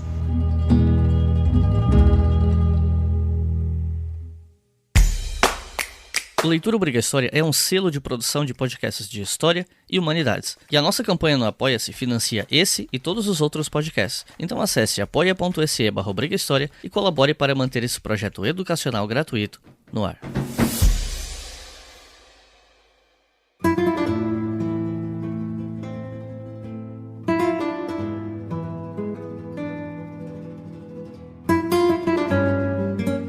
Bom, esse aqui é o primeiro episódio que a gente está fazendo aqui no História FM para falar sobre história de ideologias e tal, de pensamentos filosóficos relacionados à ideologia. E a minha proposta é sempre no terceiro bloco fazer perguntas voltadas para as críticas que a ideologia discutida no episódio recebe. Então, eu elaborei algumas perguntas aqui nesse bloco que foram inspiradas em comentários dos ouvintes do História FM no Twitter, né, no @HistóriaFM com FM maiúsculo, no Instagram @BrigaHistória. Então, essas perguntas aqui foram elaboradas com a ajuda do público, né, com algumas reflexões que o pessoal fez e tal. E a minha primeira pergunta, ela diz respeito à economia. Eu vi, entre alguns comentários críticos que eu recebi sobre anarquismo, um certo ceticismo, né, um ceticismo muito grande em relação à transição econômica de uma sociedade capitalista para uma anarquista diante de um rompimento brusco, né? E uma desconfiança muito grande sobre como gerenciar a distribuição de recursos em uma sociedade anarquista que rompe com o capitalismo de forma brusca. E alguns, inclusive, teve gente que eu vi falando em um fetiche primitivista que o anarquismo teria. Então, minha primeira pergunta é: como o anarquismo explica essas questões no sentido de colocar em prática uma transição econômica que não descambe para um primitivismo ou para algum rompimento que acabe criando uma crise econômica severa? Como é que o anarquismo lida com isso? Então, na realidade, quando a gente observa historicamente, né, o anarquismo, como outras formas aí de socialismo, defende a necessidade de socialização dos meios de produção com controle autogestionário e federalista, né? Então eu acho que isso foi distorcido aí, principalmente ao longo do século XX. Socialização dos meios de produção não significa estatização, não significa nacionalização. Os anarquistas sempre pontuaram que, na medida em que você estatiza, né, ou nacionaliza, você coloca isso sob a administração do Estado, e na leitura anarquista o Estado não representa a sociedade, né? Representa uma minoria privilegiada de classe, inclusive.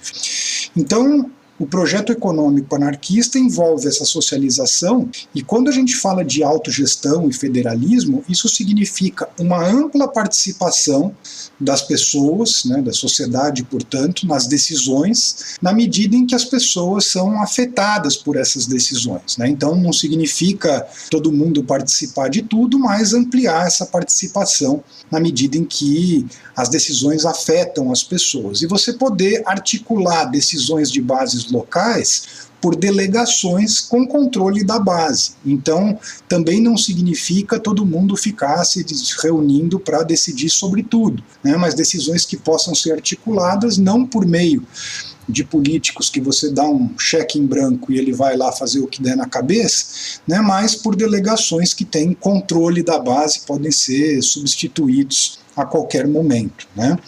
E, obviamente, os anarquistas defenderam que essa socialização econômica deveria funcionar juntamente com a socialização política, ou que se chamou historicamente aí de destruição do Estado, que nada mais é do que a socialização do poder político e também a socialização do conhecimento. Quando a gente olha na história, a gente vê que tinham alguns anarquistas mais otimistas com relação a esse processo de revolução e de uma nova economia, outros mais realistas, em especial depois da Revolução Russa, que foi importante nesse processo, e houve ali debates importantes também, né? Então a gente pode dizer que o que há de acordo é essa ideia de socializar os meios de produção. Há debates, e aí os dois principais que eu mencionei, né, sobre se haveria possibilidade de algum tipo de mercado autogestionário ou se deveria trabalhar com uma planificação não centralizada, mas democrática, e se a distribuição dos frutos do trabalho deveria se dar com base no esforço, proposta coletivista, e isso implicaria ali alguma forma de equivalente, etc., ou se o recebimento dos frutos de trabalho deveriam se dar com base na necessidade, né, das pessoas. Então, é o debate entre o coletivismo e o comunismo, né? Também houve debates distintos sobre a necessidade ou não de períodos de transição, mas aqui é importante colocar uma coisa. Todos esses debates, eles partem sempre de um pressuposto de coerência estratégica, ou seja, algo que qualquer teórico da estratégia vai falar, que os objetivos estratégicos têm que condicionar a estratégia e a estratégia tem que condicionar a tática. Ou, como muitos anarquistas falaram, deve haver coerência entre meios e fins, tá? E, portanto, qualquer alternativa que se discute nesse campo não implica fazer uma coisa hoje que vá negar o objetivo de amanhã. Porque o que a gente viu ao longo da história do século XX foi exatamente essa esquizofrenia socialista de acreditar que pegar uma estrada de São Paulo para Porto Alegre ia conduzir a Salvador. E em termos bem concretos é disso que se fala.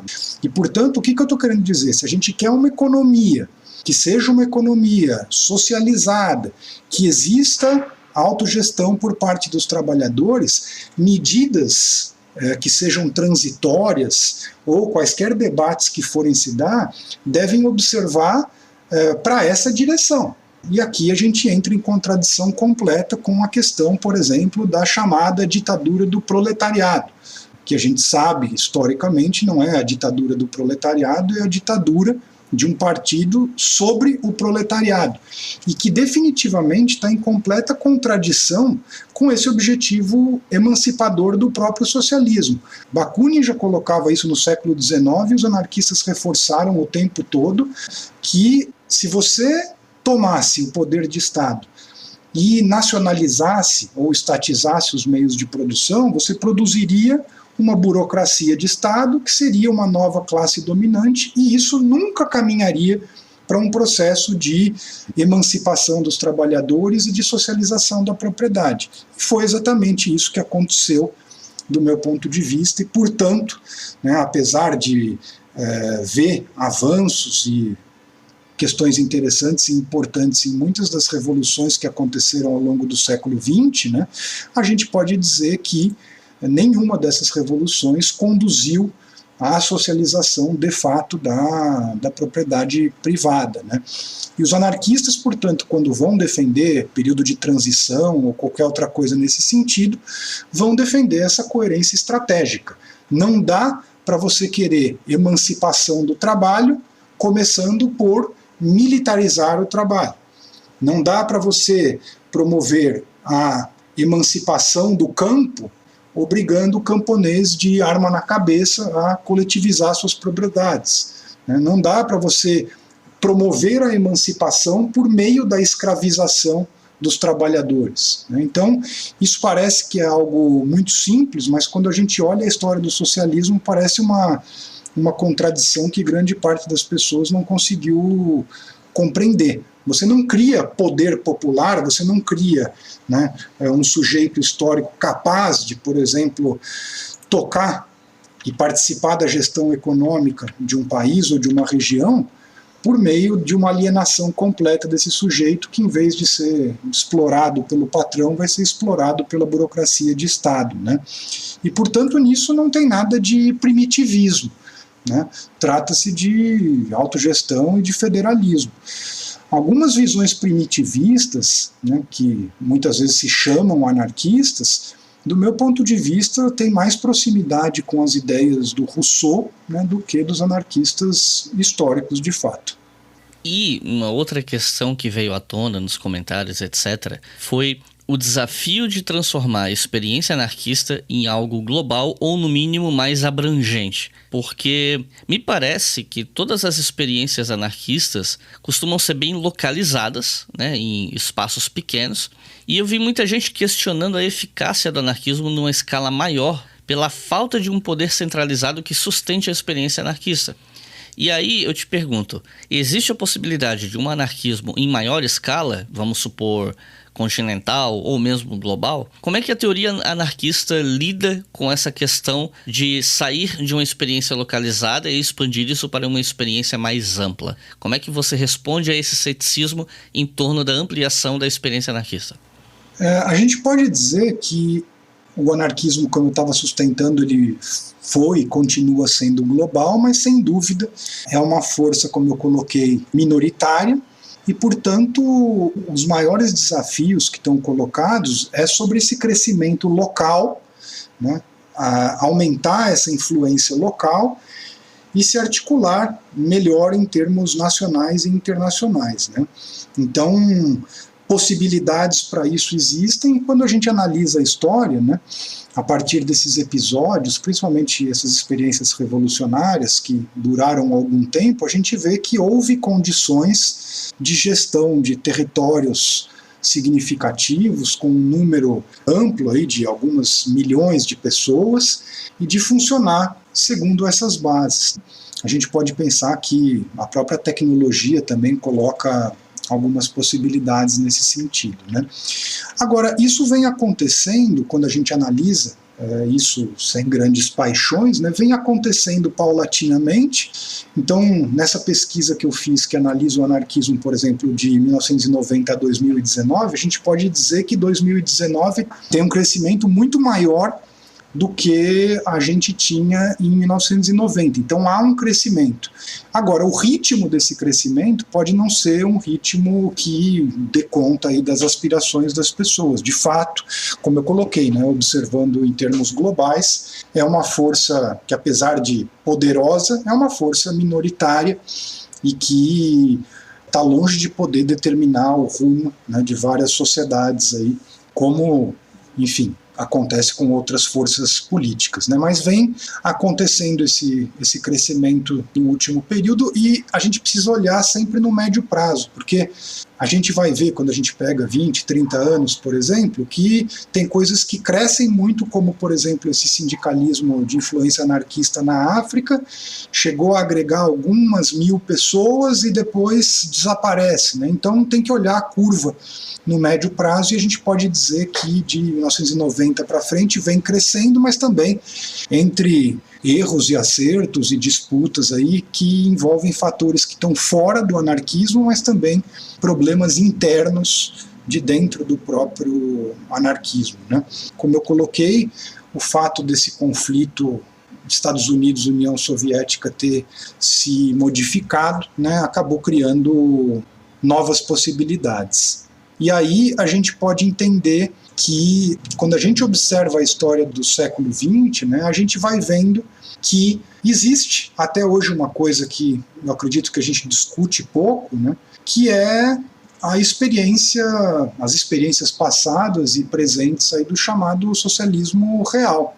Eu acho que os anarquistas sempre pontuaram que o capitalismo e o Estado são interdependentes, não existe, do ponto de vista histórico e lógico, uma coisa sem outra. A gente pode fazer exercícios teóricos aí, enfim, elucubrações sobre o que seria um capitalismo sem Estado, um Estado sem capitalismo, mas a grande questão é que um não teria existido e não existiria sem o outro. Então, eu acho que ter isso em mente é importante também para a gente poder pensar no crescimento do anarquismo e a relação do anarquismo com outras forças políticas. Os anarquistas, em contraposição às associações de mútuo socorro, definiam o sindicato como órgão de luta que recusa funções assistenciais, instrumento de conquista dos mínimos direitos da classe trabalhadora. Uma crítica que eu já vi muitas vezes, e quando eu abri para o meu público mandar sugestões, etc., foi uma crítica que eu vi acontecendo ali de novo, é uma crítica que vem principalmente de uma esquerda socialista, de que anarquistas seriam utópicos, seriam ingênuos, porque para chegar a essa sociedade comunal seria preciso um estágio de centralização anterior, que seria o socialismo. Caso contrário, o que se argumenta é que, assim, os detentores do poder, que estavam no poder antes de uma revolução anarquista, por exemplo, que se eles ainda tivessem influência, se eles ainda tivessem capital para investir em propagandistas, em quinta coluna, ou investir em qualquer grupo dissidente que seja, esses grupos poderiam empreender estratégias contra-revolucionárias que minariam, que sabotariam essa sociedade de dentro para fora, e que um governo socialista centralizado tem mais possibilidade de impedir a movimentação contra-revolucionária e sustentar essa sociedade que se propõe a ser horizontal. E você comentou isso na resposta anterior, os anarquistas têm uma crítica severa a isso, né? Acho que a mais clássica é o que o Bakunin fala, de que, você criar uma ditadura do proletariado, você vai criar uma classe privilegiada, um fim em si mesmo, e quem acha que essa classe vai abrir mão do poder para uma sociedade horizontal não conheceria a natureza humana, ou algo nessa linha, né? E então eu queria pedir para você desenvolver melhor, eu queria saber a perspectiva anarquista em torno dessa crítica, né? Afinal de contas, você acha que essa crítica de que os anarquistas têm menos possibilidade de lidar com a contra-revolução, com o propagandismo, com a sabotagem interna, você acha que essa crítica é ou não é justa? Tem um fundo de verdade? Não tem? O que você acha disso? Então, eu acho que quando a gente fala de utopia, né, porque certamente, quando a gente vai observar, né, a maneira que, principalmente o marxismo se coloca sobre o anarquismo, é o que eu falei lá no começo, né? Pra vocês terem uma ideia, assim, eu estava fazendo essa última pesquisa do Bakunin, grande, né, que fiz vários anos e tal, e aí eu comecei a pegar os livros que falavam do Bakunin, assim, e aí eu peguei todos os livros marxistas que falavam sobre o Bakunin que eu peguei, nenhum tinha um texto do Bakunin na bibliografia. Pra vocês terem uma noção. Ou seja, todo mundo discute o Bakunin a partir do que disse o Marx. Ninguém vai ler o Estatismo e Anarquia, eles leem as notas que o Marx fez do Estatismo e Anarquia. Então a primeira coisa é assim, esses rótulos eles são utilizados politicamente e, enfim, não raro, não tem correspondência nenhuma com a realidade. Quando a gente fala de utopia, né, a gente pode falar... Depende de como é que a gente entende. Se a gente está falando de um projeto futuro de sociedade, então os anarquistas, qualquer socialista, comunista, qualquer pessoa de esquerda, tem as suas utopias, né? Mas se é no sentido de algo irrealizável, o que eu poderia dizer de maneira provocadora é que acreditar, por exemplo, que uma social-democracia conciliadora, como no caso dos governos do Partido dos Trabalhadores, ou nessa nacionalização e ditadura de um partido sobre o proletariado, ou seja, isso que foi o socialismo do século XX, poderiam ser caminhos possíveis para o socialismo, socialização da propriedade, etc., isso é mais utópico do que qualquer noção de anarquismo que eu conheça. Acreditar que esse tipo de meio vai levar ao fim, né, que é o projeto comunista ou qualquer projeto de socialização mais significativo, né.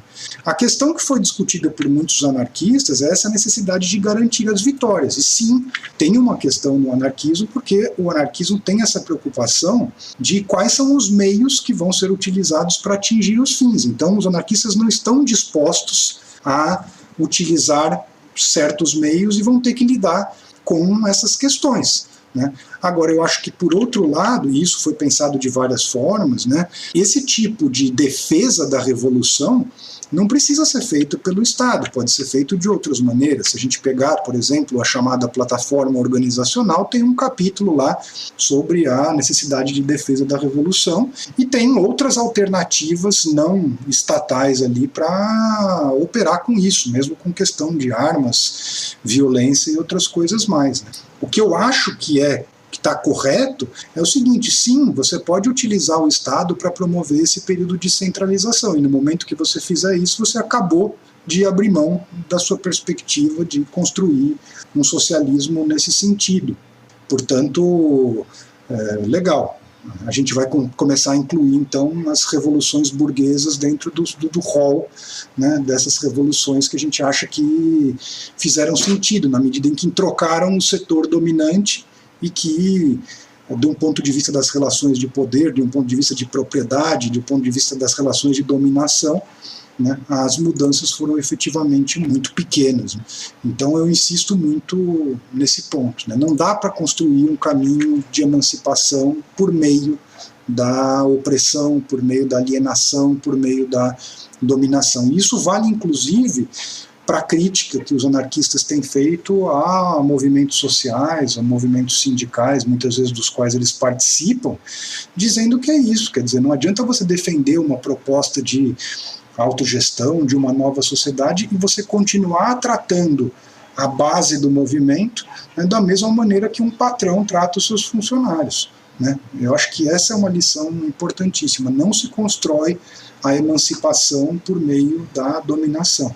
Essa emancipação ela tem que ser construída no dia a dia. Se você colocar uma comissão de trabalhadores para gerir uma empresa, esses trabalhadores eles têm que ter condições de fazer isso. E eles não vão ter condições o dia que o Estado resolver descer, né, lá da sua posição de poder e falar: agora eu vou entregar o poder para você. Primeiro, porque não vai fazer isso. E segundo, porque se fizesse, esse sujeito não estava construído para ser capaz de fazer esse tipo de coisa. Então eu acho que é essa a contradição central que está colocada, né, para a gente ver como isso é maluco. Tem socialista por aí achando que a China promover o capitalismo em nível global e estimular os seus bilionários é um caminho para o comunismo, e para mim, se tem alguma coisa que tem que ser chamado de utopia ou ingenuidade, é isso. Acreditar que essa social-democracia ou que esses socialismos do século XXI levariam, né, para algum caminho que poderia indicar comunismo ou qualquer coisa, ou agora essa questão da China, por exemplo, isso sim que para mim, né, é utopia, é ingenuidade. Quando eu fiz um vídeo sobre anarquismo lá em 2016 no YouTube, a pergunta que eu mais recebia por diversos meios, não só comentário, mas também redes sociais e afins, eram sobre as questões da lei e da segurança. Muita gente parecia achar que não fazia sentido uma sociedade anarquista quando o assunto é segurança. Parece que tem uma desconfiança de que numa sociedade anarquista, pelo caráter horizontal que ela tem, seria muito difícil fazer justiça. E aí, o pessoal normalmente não desenvolvia muito esses comentários, mas eu fiz uma leitura ali que apontava para dois caminhos diferentes, né? De um lado, tinha o pessoal que achava que uma sociedade anarquista poderia acabar propiciando a impunidade, e de outro lado, um pessoal que acha que uma sociedade anarquista, horizontal, propiciaria o punitivismo.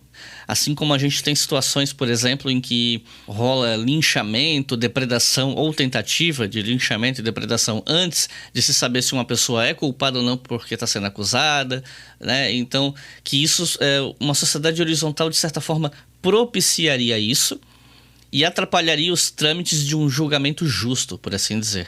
Fora a questão da própria segurança pública com a abolição de forças de segurança. E aí eu te pergunto, como é que você entende que o anarquismo resolve essas questões de segurança pública e de aplicação da justiça, fugindo de uma lógica punitivista ou de uma lógica de impunidade, como me parece ser a desconfiança do pessoal que critica esses aspectos do anarquismo?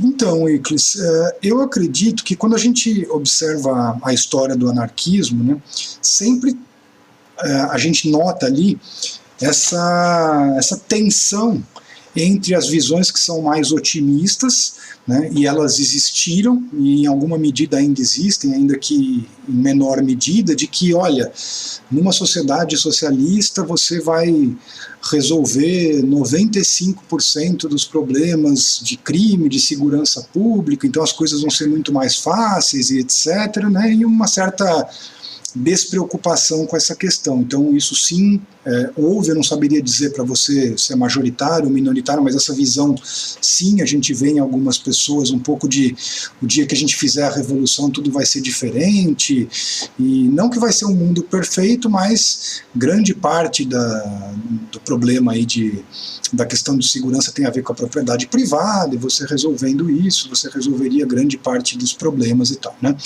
Eu gostaria de deixar indicado aqui 2 livros, tá? Um em português que chama Justiça e Direito, que tem abordagens libertárias, alguma coisa assim, do Kropotkin e de outros autores, e um outro em espanhol que chama Os Anarquistas Frente ao Direito, né, Anarquistas Frente al Derecho, uma compilação que fazem um pouco essa discussão de anarquismo e direito, que eu acho que é muito importante realmente, né. Houve todo um outro setor, e há um outro setor, que pensou essa questão da justiça como algo semelhante ao que aconteceria com as decisões e os militares, né? Então, qual é a ideia dos anarquistas para essa esfera política, jurídica, militar, né? É socializar esse poder, e, portanto, a ideia de abolição do Estado não significa que você não vai ter instituições, não significa que você não vai ter regras, mas a ideia de abolição do Estado é porque o Estado é, por definição, um governo de uma minoria sobre uma maioria. Tá? Não existe, por exemplo, caber uma classe social dentro do Estado para os anarquistas. Não existe a possibilidade de, entre aspas, o proletariado ocupar o Estado. E, portanto, qualquer ideia de socialização do poder político mais radicalizada implica isso que os anarquistas estão falando de abolição do Estado, que não significa abolição de instituições, abolição de regras, né? Com essa socialização política, as decisões, os processos jurídicos, questões militares, né, seriam, em geral, controlados por instituições, mas instituições autogestionárias e federalistas, e não instituições de minorias privilegiadas, né? E, obviamente, isso deveria seguir certos princípios éticos. Então, quando a gente pensa numa justiça libertária, isso teria que ter, obviamente, certos princípios, e vários autores colocaram nesse sentido, né, de uma justiça que ela tem que ter por prioridade reparar equívocos, ressocialização, ser antipunitivista, né, mas que isso não significa não ter justiça e nem, ao mesmo tempo, ignorar que deva haver um processo com a possibilidade de defesa, que não haja esse tipo de linchamento público, etc. Né? Isso vigora plenamente em organizações anarquistas contemporâneas, por exemplo. Né? Peguem aí a Coordenação Anarquista Brasileira, da qual eu faço parte, né? Você tem ali uma instituição, vamos dizer assim, você tem regras autogestionárias e com um espaço, por exemplo, para resolução de conflitos, quando há acusações e tal, você tem espaço para acusação, para defesa, para mediação e, enfim, as resoluções tomadas coletivamente, sem linchamento público e etc. Então é uma questão de como você opera isso em larga escala, né? Mas é exatamente isso que a gente entende como coerência entre meios e fins. Se você defende isso como algo que deva operar na sociedade, você deve operar né, segundo essas próprias regras, mediando aí com as dificuldades que existem no mundo concreto. Mas tem que ter sim uma preocupação ética e organizativa com isso, e vários anarquistas notaram esse tipo de coisa, senão vira, hoje em dia, o que a gente poderia chamar aí dessa bagunça de rede social, cultura de cancelamento e outras coisas, né?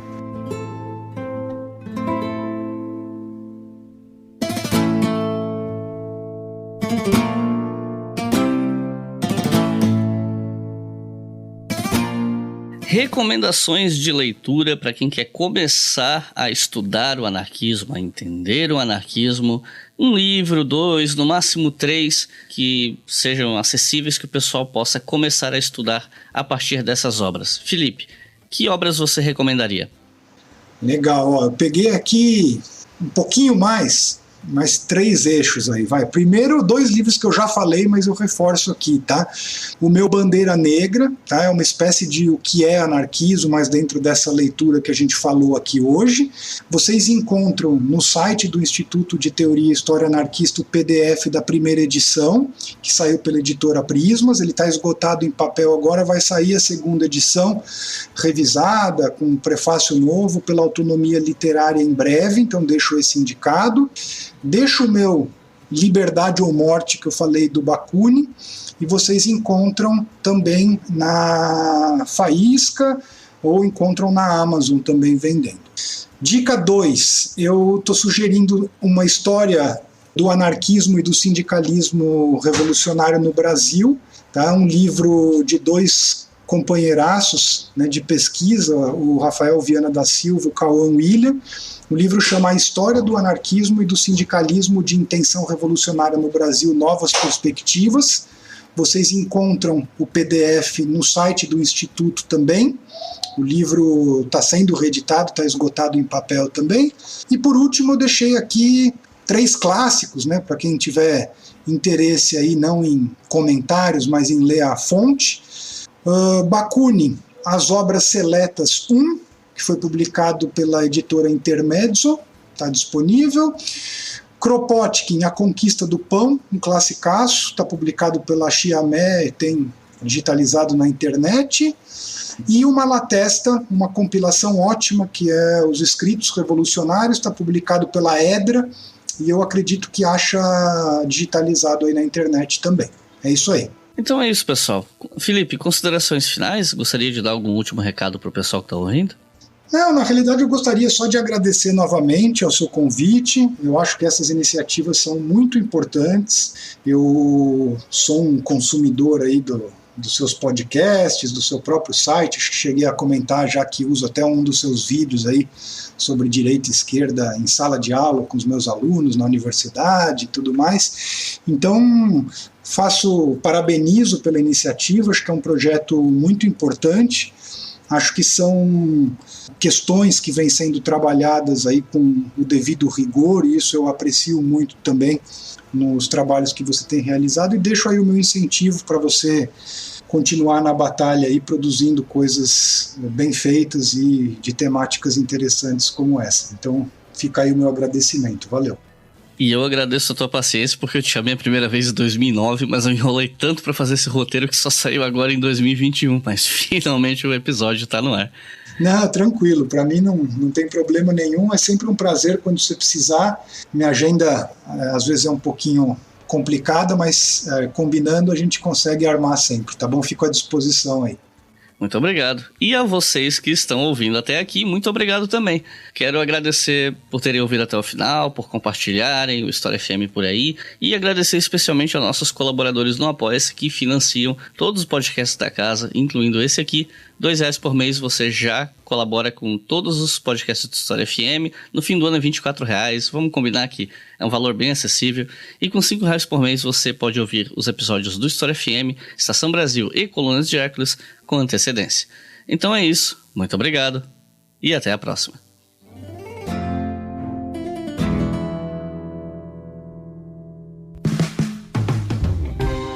Este podcast foi financiado por nossos colaboradores no Apoia-se. Acesse apoia.se/obrigahistoria e contribua para manter este projeto educacional gratuito no ar.